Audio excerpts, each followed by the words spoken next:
Hi everyone, good morning.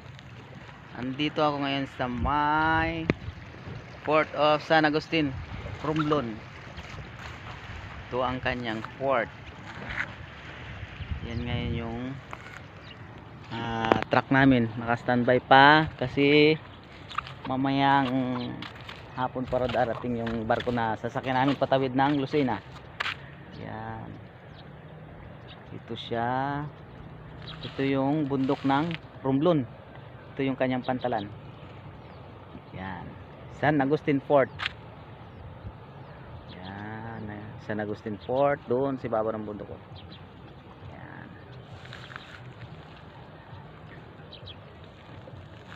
Yan.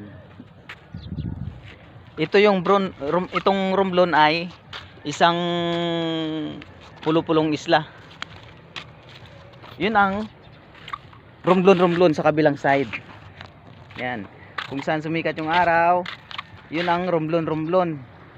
Diyan ang Capitol. Ito naman ang Romblon, kung saan kami ngayon, ang port ng San Agustin. Ito yung malaking isla ng Romblon kaysa dun sa Romblon. Yan. Magkakahiwalay na isla yung Romblon saka Romblon. So ngayon andito kami, nag-aantay kami ng barko na sasakyan namin para makatawid ng Lucena. Kasi mahirap tong makasakay sa amin kasi flammable. Pili lang yung barko o special trip lang siya kasi flammable nga siya. Dangerous. Ngayon kahapon pa kami ito, nag-aantay pa kami ng barkong darating para sa pagtawid ng Lucena.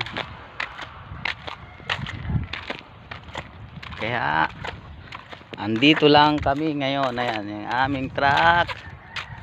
Yan.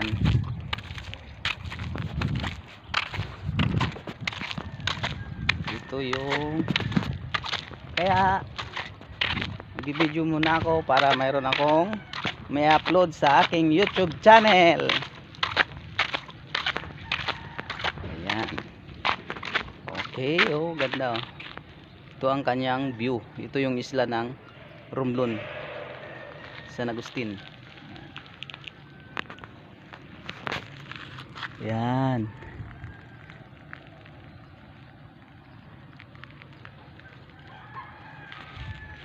Ito yung magandang isla ng Romblon. Mula sa Lucena pag pumunta kayo ng Romblon ay abutin kayo ng 10 to 12 hours yung tawid sa barko kasi masyado siyang malayo mula Lucena, kaya mahabang biyahe. Kailangan kung tatawid kayo dito may mga baong kayo para sa barko, makakain kayo kasi mahaba yung travel sa dagat, 10 hours to 12. Ganyan kalayo. Yan ang isla ng Romblon.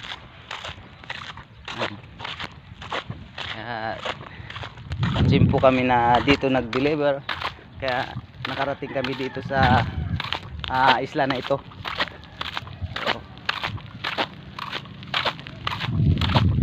Salamat guys, thank you.